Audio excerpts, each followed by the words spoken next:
نحمده ونستعينه ونستغفره ونؤمن به ونتوكل عليه ونعوذ بالله من شرور أنفسنا ومن سيئات أعمالنا من يهده الله فلا مضل له ومن يضلله فلا هادي له ونشهد أن لا إله إلا الله وحده لا شريك له ونشهد أن سيدنا وسندنا ونبينا ومولانا محمدا عبده ورسوله.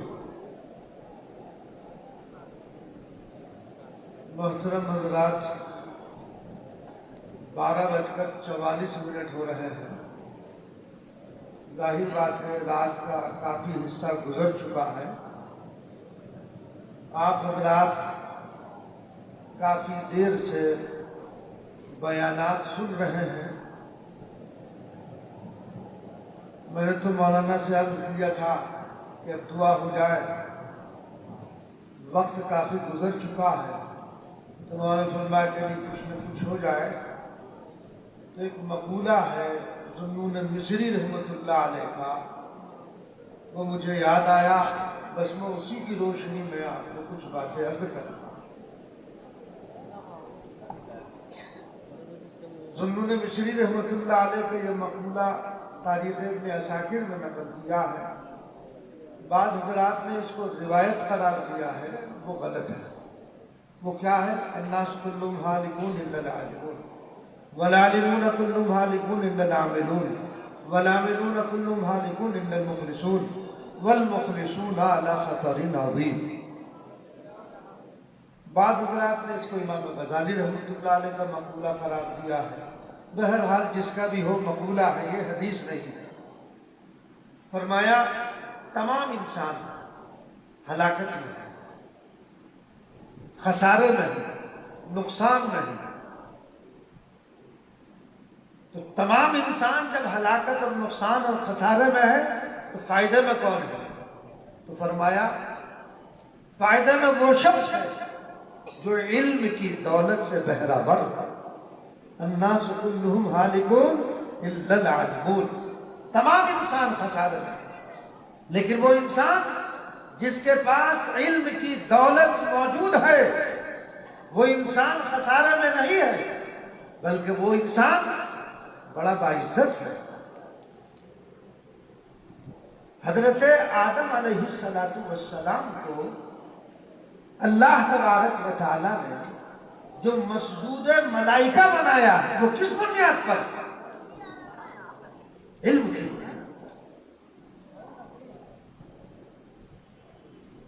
اللہ تبارک و تعالی نے حضرت آدم علیہ السلام کو اپنی نیابت اور خلافت کے لیے جب منتخب کیا، فرشتوں سے اس کا تذکرہ ہوا، تو فرشتوں نے کیا کہا تھا کہ اللہ کو کیسے کو اپنا نائب اور خلیفہ بنائیں گے جو دنیا میں جانے کے بعد خوریزی کریں گے، زمین پر فساد مچائیں گے، یہ جا کر کے دنگے کریں گے.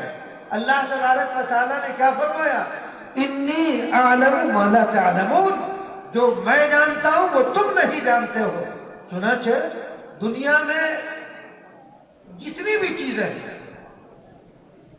آدم علیہ السلام کو سکھاتی گئی تھی، تو اللہ تبارک و تعالیٰ نے آدم علیہ السلام کی برتری کو ثابت کرنے کے لیے ان تمام اشیاء کو، جیسا کہ مفسرین نے لکھا، ایک شکل دی گئی، فرشتوں کے سامنے پیش کیا گیا. بتاؤ کیا نام ہے اس کا، اس کو کیا کہتے ہیں؟ تو فرشتوں نے کیا کہا؟ فرشتوں نے کیا کہا؟ سبحانک لا علم لنا الا ما علمتنا. پاک ہے آپ کی ذات، ہمیں علم نہیں ہے، ہمیں اتنا علم ہے جتنا آپ نے دیا، جتنا آپ نے ہمیں سکھلا دیا، اس سے زیادہ ہمیں علم نہیں ہے. وہ تمام کی تمام اشیاء آدم علیہ السلام کے سامنے پیش کی گئی، سب کے نام بنام بتا دیے. اللہ تبارک و تعالیٰ نے ملائکہ کو حکم دیا. کس بنیاد پر؟ آدم علیہ السلام کی برتری جو علم کی بنیاد پر. ثابت کی گئی تو ملائکہ کو ان کا مسجود بنا دیا گیا. وَإِذْ قُلْنَا لِلْمَلَائِكَةِ اسْجُدُوا لِآدَمَ فَسَجَدُوا إِلَّا إِبْلِيسَ أَبَىٰ وَاسْتَكْبَرَ وَكَانَ مِنَ الْكَافِرِينَ. ہم نے ملائکہ کو کہا کہ سجدے میں گر جاؤ. تمام کے تمام ملائکہ آدم علیہ السلام کے سجدے میں جھک جاتے ہیں، لیکن شیطان جو ازلی طور پر مردود تھا ابا انکار کیا، واستکبر اور تکبر اختیار کیا، مقاہمت ہو گیا، وکان من الکافرین، نافرمانوں میں سے ہو گیا. تو بتانا صرف یہ کہ اللہ تبارک و تعالیٰ نے آدم علیہ السلام کو علم کی بنیاد پر برتری عطا فرمائی. تو وہ شخص جس کے پاس علم کی دولت موجود ہے تو وہ آدمی خسارے میں نہیں ہے، وہ نقصان میں نہیں ہے، بلکہ اللہ تبارک و تعالیٰ اس علم کے ذریعے تمہیں رفعت اور بلندی عطا فرمائے گا. یہ اللہ تبارک و تعالیٰ کا بہت بڑا کرم اور فضل ہے کہ خداوند قدوس نے ان مدارس کی وجہ سے آج آپ کو جگہ جگہ علماء، حفاظ، مفتیان کرام، قراء مل جاتے ہیں. یہ مدارس کی برکت ہے کہ آج علم چار دانگ عالم میں پھیلا ہوا، ورنہ 50 سال پہلے لوٹ جائیے گاؤں میں کوئی مسئلہ بتانے والا نہیں ہوتا تھا، نماز جنازہ پڑھانے والا نہیں ہوتا تھا. ہم نے اپنے استاد سے واقعہ سنا، کہیں پڑھا نہیں ہے، ہمارے استاد سے واقعہ سنایا تھا، لیکن ہم نے آج تک کسی کتاب میں وہ واقعہ پڑھا نہیں. اسی پر کہ جہالت جو ہے وہ انسان کو کہاں کہاں لے جاتی ہے. ایک مالدار تھا، جب اس کا باپ کا انتقال ہو گیا تو اس نے کسی سے سن رکھا تھا کہ انتقال کے بعد اگر 4 حافظوں کو کونے پر بٹھا کر قبر کے چاروں طرف قرآن پڑھوا دیا جائے تو اس کی بخشش ہو جاتی ہے. اس کے بعد کا انتقال ہو گیا. انتقال جب ہو گیا اب بیچارہ حفاظ تو تھے، حافظ نہیں ملتے تھے اس وقت، تو اس نے دیکھا کہ قبہ میں کوئی پگڑی باندھ رکھی ہے. اس نے سوچا کہ یہی حافظ اور قاری ہوگا. اس کے پاس گیا، جانے کے بعد کہا بھائی تم ہمارے والد کی قبر پر قرآن پڑھ دو گے؟ تو بالکل. کیا دو گے؟ جو بھی طے ہوگا. آپس میں طے کر لیا کہ یہ دے دیں گے ہم.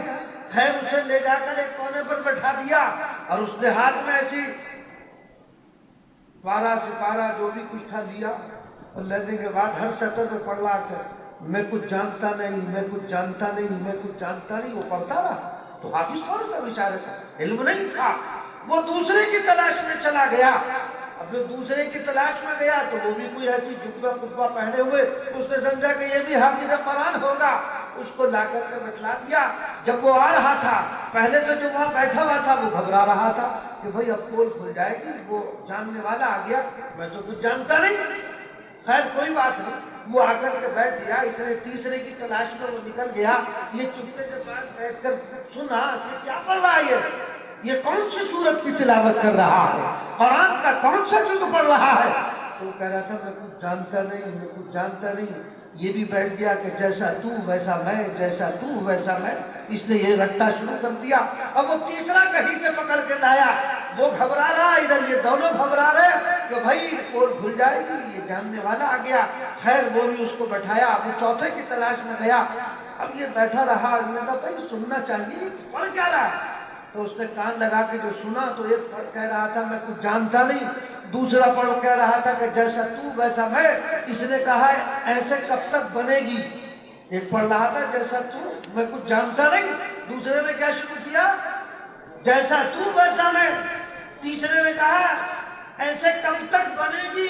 یعنی یہ جو تم چند پڑھ رہے ہو، جو جملے ادا کر رہے ہو، کب تک بنے گی اس طرح سے؟ خیر یہ اپنا اس نے رٹا شروع کر دیا، ایسے کب تک بنے گی، یہ کب تک بنے گی. اب چوتھے کو وہ پکڑ کے لایا کہیں سے. اب وہ چوتھا گھبرا رہا، ادھر یہ تینوں گھبرا رہے کہ کہیں ایسا نہ ہو کہ پول کھل جائے.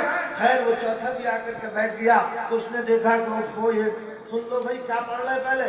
تو ایک پڑھ رہا تھا میں کچھ جانتا نہیں، دوسرا پڑھ رہا تھا جیسا تو ویسا میں، تیسرا پڑھ رہا تھا یہ کب تک بنے گی. چوتھے نے کہنا شروع کر دیا جب تک بنے بنائے جاؤ حلوہ پوری کھائے جاؤ.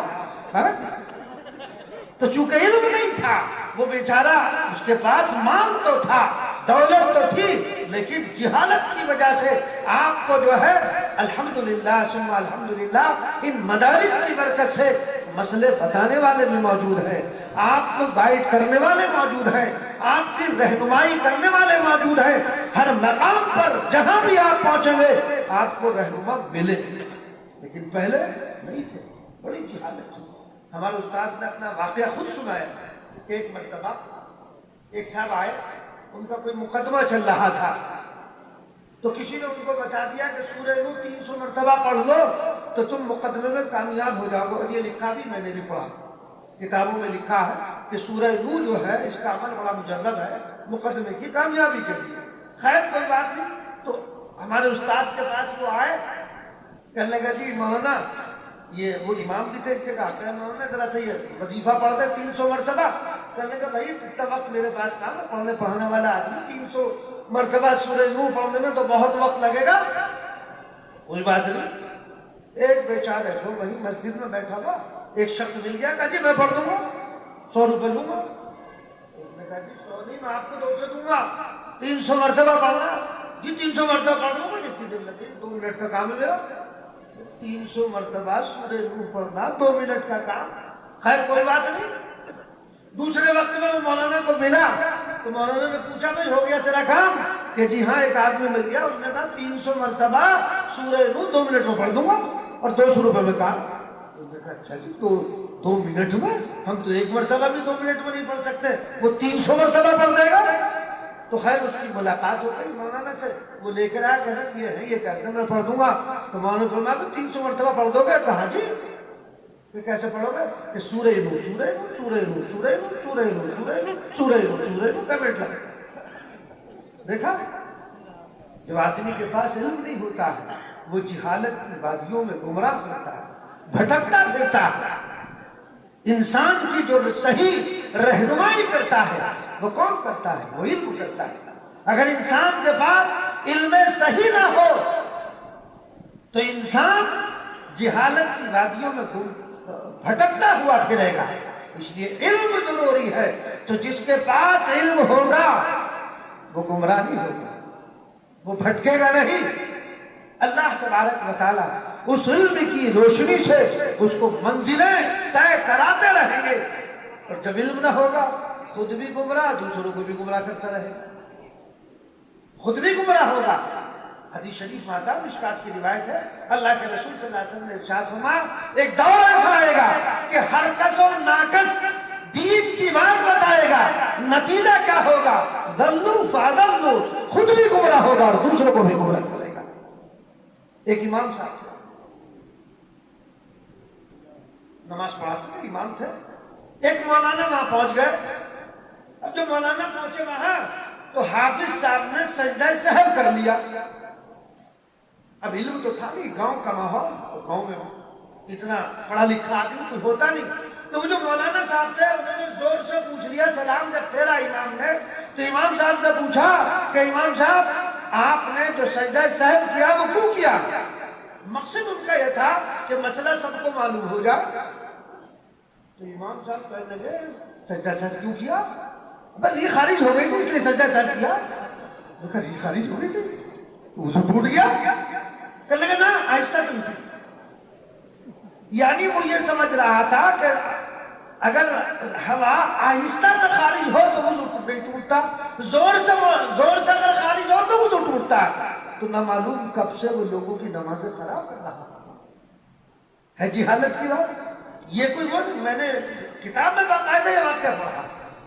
تو آپ اندازہ لگائیے کہ جو علم سے دور ہوگا اور جس کے پاس علم نہیں ہوگا وہ کیا کرے گا؟ اسی طرح کی حرکتیں کرتا پھرے گا.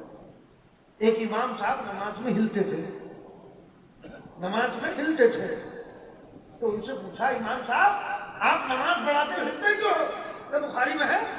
بخاری میں؟ ہم نے تو آج تک بخاری میں پڑھا نہیں. اس نے بخاری میں بھی پڑھ لیا کہ جی بخاری میں ہے کہ نماز ہل کے پڑھا کر سنت ہے. مولانا نے کہا بھائی اللہ بخاری تو لکھا ہے وہ بخاری لے کر آیا اردو ترجمہ، امام صاحب لے کر آئے تو اس میں لکھا ہوا تھا نماز ہلکی پڑھے. وہ لکھا ہوا تھا پہلے کیا تھا، املا جو ہوتا تھا وہ یائے مجہول کے ساتھ لکھتے تھے بجائے یائے معروف کے، وہ ہلکی اسی طرح یائے مجہول کے ساتھ، تو وہ تھا ہلکی پڑھے، اس نے اس کو پڑھا ہلکے پڑھے، ہو گئی غلطی. یعنی ہلکی کو ہلکی کا مطلب مختصر پڑھے، تو نماز ایسی غلطی کر جاتے ہیں. دیکھا آدمی کے پاس علم نہ ہو، عقل بھی نہ ہو، یا عقل اللہ کی بہت بڑی نعمت ہے. شعور اگر انسان کے پاس نہیں تو وہ ہلکی کو ہلکے پڑھ رہا ہے. اور علامہ ابن جوزی رحمۃ اللہ علیہ کی کتاب، اس میں بڑے بڑے محدثین کے واقعات اس طرح کے نقل کیے. یہ ایک عام آدمی کا واقعہ ہو گیا، محدثین کے واقعات نقل کیے. اگر میں ان تمام کو سناؤں تو کہیں 4 نہ بچ جائے گا. بہت واقع مستقل ایک کتاب ہے علامہ ابن جوزی رحمۃ اللہ علیہ. تو دوستو علم سے مربوط ہو جاؤ، علم والوں سے مربوط ہو جاؤ. جب تمہارے اندر علم ہوگا انشاءاللہ ثم انشاءاللہ تم مار نہیں کھاؤ گے. اور اس میں جو کردار ہے ان مدارس کا، ان علماء کا. ایک امام صاحب تھے، وہ جو امام صاحب تھے پہلے آپ نے دیکھا ہوگا، ہم نے خود اپنے ہاں دیکھا اپنے علاقے میں، رمضان کا مہینہ آتا تھا تو حفاظ کو تلاش کرنا پڑتا تھا. کوئی حافظ ہوتا تھا کہ قرآن سنانے والا مل جائے، کوئی حافظ ہوتا تھا. اب رمضان کا مہینہ آیا، لوگوں نے کہا کہ بھائی، لوگوں میں چرچا ہوئی کہ تراویح میں قرآن کون سنائے گا. امام صاحب نے کہا کون سنائے گا، میں سناؤں گا. اور امام صاحب حافظ نہیں تھے، انہیں جو ہے چند سور تھے، چند پارے یاد تھے، حافظ قرآن نہیں تھے وہ. تو امام صاحب نے کہا میں سناؤں گا، کون سنائے گا. چلو جی آپ سنائیے، اس سے اچھی کیا بات ہے، بہت اچھی بات ہے. اب امام صاحب کو جتنا یاد تھا وہ اپنا پڑھتے رہے. جتنا یاد تھا ختم ہو گیا، پھر شروع کر دیا، پھر ختم ہو گیا، پھر شروع ہو گیا. 27ویں شب یعنی 26ویں شب میں اعلان ہوا کل کو قرآن مکمل ہو رہا، کل کو قرآن ختم ہے. اب آپ نے دیکھا ہوگا گاؤں دیہاتوں میں عید کا ماحول ہو جاتا تھا کہ بھئی آج ہمارے ہم مسجد میں قرآن مکمل ہو رہا، قرآن پورا ہو رہا ہے، ایک خوشی کا ماحول. صاحب کوئی بات نہیں، 27ویں شب بھی آ گئی، قرآن بھی پورا ہو گیا، دعا بھی ہو گئی. پیچھے سے ایک آدمی کھڑا ہوا، کہنے لگا حافظ جی، کیا مصیبت آ گئی تیرے پہ. کہنے لگا قرآن تو پورا ہو گیا مگر تم نے یاسین شریف تو پڑھی نہیں. یاسین تو یاد ہی ہو کسی کو، اگر یاسین پوری یاد نہ ہو، یاسین اتنا تو یاد ہی ہو. انہوں نے کہا حافظ جی تم نے قرآن یاسین شریف تو پڑھی نہیں. تو حافظ جی نے کہا تم معاملہ ہو رہا. ابے یاسین شریف مردوں میں پڑھی جانا یا زندوں میں پڑھی جانا.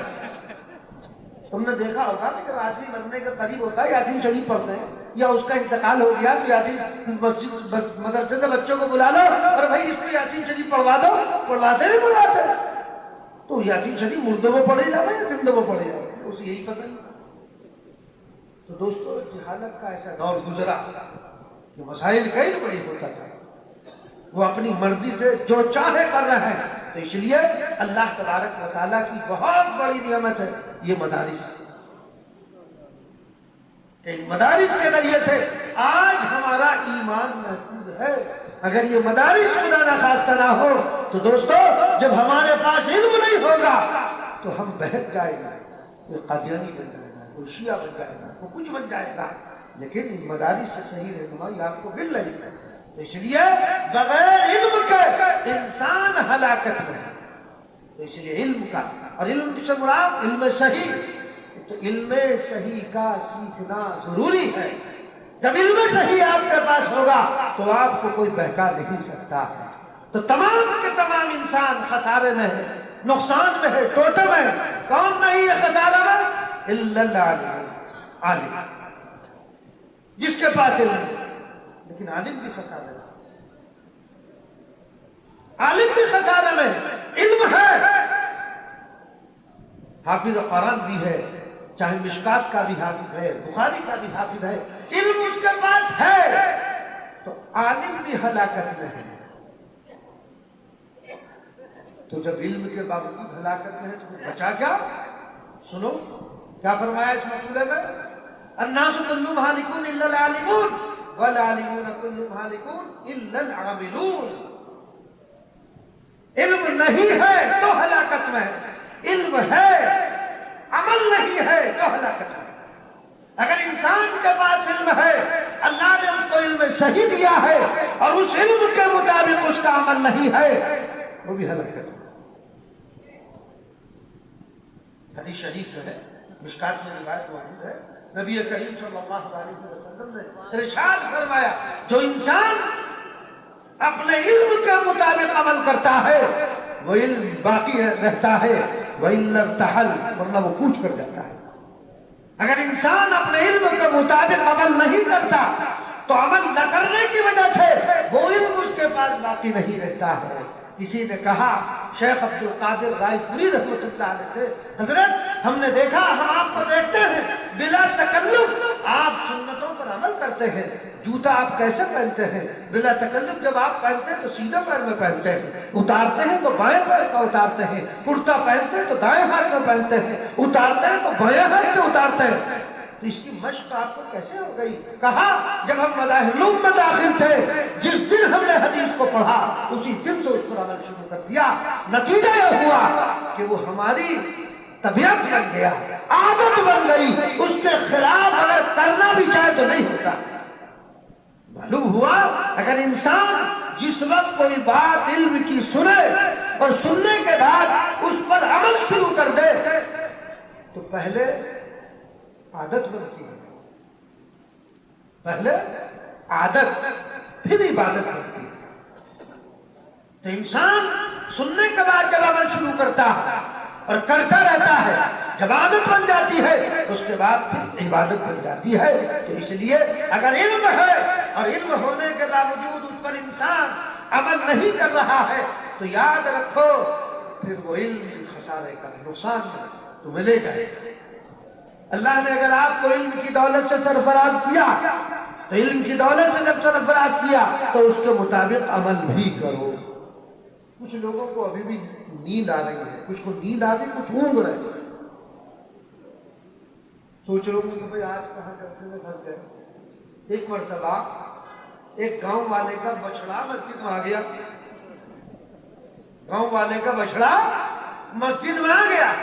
جب اس بچڑے کا مالک مسجد میں آیا اپنے بچڑے کو پکڑنے کے لیے تو امام صاحب نے کہا بھائی اس کو باندھ کر رکھا کرو، اس طرح نہیں چھوڑا کرتے، مسجد کی بے ادبی ہے۔ تو پتا وہ کیا کہتا ہوں؟ وہ بچڑے کا مالک کہہ رہا ہے اجی حافظ جی یہ تو بیچارہ بے عقلا تھا جو یہاں چلا آیا، تم نے کبھی مجھے بھی دیکھا، یہ تو بے عقلا تھا تو مسجد میں چلا آیا، تم نے کبھی مجھے بھی دیکھا ہے؟ تو تم بھی سوچ لو گے کہ آج تو بھائی آج تو ہماری رات ہی سی کی نظر ہو گئی ہے۔ خیر انشاءاللہ فائدے سے خالی نہیں ہے۔ تو اگر علم ہے، علم نہیں ہے تو ہلاکت میں ہے، علم ہے اور اس پر عمل نہیں ہے تب بھی ہلاکت میں ہے۔ میں بہت مختصر کر کے بات کر رہا ہوں۔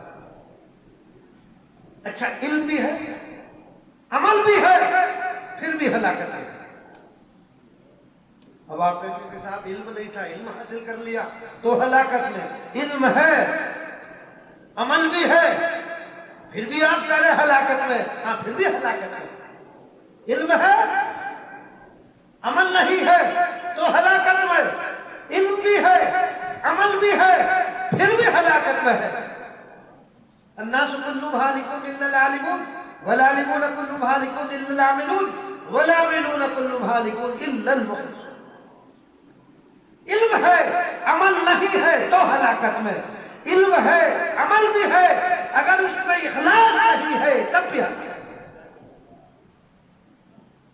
کیسا ہی عمدہ عمل کیوں نہ ہو، اگر اس عمل میں اخلاص نہیں ہوگا، ہم یہ جلسہ کر رہے ہیں، میں باتیں آپ کو بتا رہا ہوں، اگر میرے بتانے میں اخلاص نہیں ہے تو بیکار ہے، وہ اللہ تبارک و تعالیٰ کے مقبول نہیں۔ ہمارے اس جلسے کا مقصد اگر لوگوں کو دین کی بات سے باخبر کرنا، لوگوں میں جو برائیاں پھیلی ہوئی ہے اس کو دور کرنا، لوگوں کو تعلیم سے جوڑنا، تعلیمی بیداری لوگوں کے اندر پیدا کرنا اگر اس مقصد کے خلاف ہے کہ صرف ایک مدرسے کی شہرت ہو جائے، لوگوں کو یہ معلوم ہو جائے کیا کام ہو رہا ہے، تو پھر دوستو اگر اس میں یہ اخلاص نہیں ہوگا تو بیکار ہے۔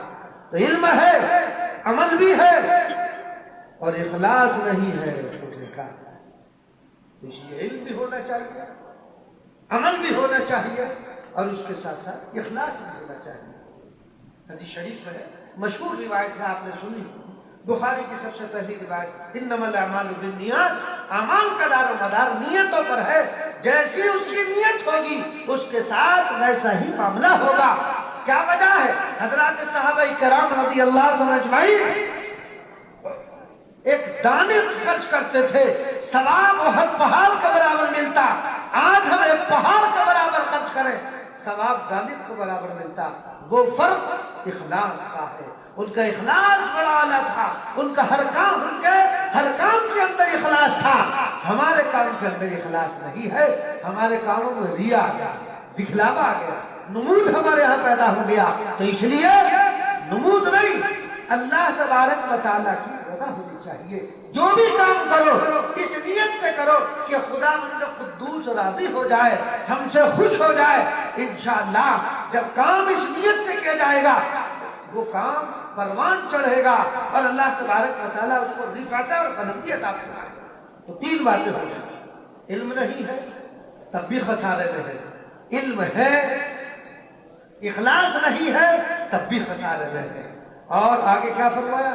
والمخلصون علی خطر عظیم۔ یہ جو اخلاص کا راستہ ہے نا، یہ بڑا پرخطر راستہ ہے۔ کہیں ایسا نہ ہو انسان ایک عمل کر رہا ہے، اس مدرسے میں آپ نے تعاون کیا، اگر نیت میں یہ آ گیا کہ لوگ یہ کہیں کہ یہ بڑا دیالو ہے، بڑا دینے والا ہے، بڑا داتا ہے، بیکار ہو گیا، بیکار ہو گیا۔ اگر آپ نے جتلا دیا بیکار ہو گیا۔ قرآن اس کو کہہ رہا ہے لا تبطلوا صدقاتکم بالمن والاذى، اپنے صدقات کو جتلا کر باطل مت کرو۔ اگر آپ نے کوئی کار خیر انجام دیا اور اس کو جتلا دیا وہ کام اکارت ہو گیا، بیکار ہو گیا، اللہ کے اس کی کوئی قدر و قیمت نہیں ہے۔ تو اس لیے تھوڑا بھی کام ہو اخلاص کے ساتھ ہونا چاہیے۔ اللہ تبارک و تعالیٰ کے ہاں مخلصین کی قدر ہے، جو جتنا بڑا مخلص ہوگا اللہ کے ہاں اتنا ہی وہ مقرب ہوگا۔ تو علم بھی حاصل کرو، جب علم حاصل کر لیا اس کے مطابق عمل بھی کرو، اور جب عمل کر رہے ہو تو اس عمل میں اخلاص بھی ہونا چاہیے۔ تو کریں گے انشاءاللہ، کریں گے۔ بس میں اپنی بات کو یہی ختم کروں گا کہ اللہ تبارک و تعالیٰ ہمیں علم کی دولت سے مالا مال فرمائے، اور اس پر عمل کرنے کی توفیق عطا فرمائے، اور اخلاص کی دولت سے ہم سب کو مالا مال فرمائے۔ جو مختصر باتیں آپ کے سامنے کہی گئی ہیں اس پر اللہ تعالیٰ مجھے بھی آپ کو بھی عمل کی توفیق عنایت فرمائے۔ وما علینا الا البلاغ۔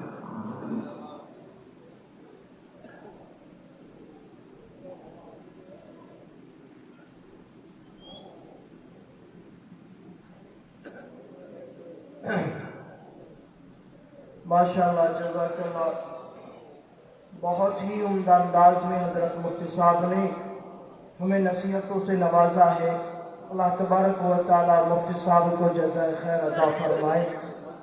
آپ کے چہروں پر کچھ غنودگی کے آثار محسوس ہو رہے ہیں۔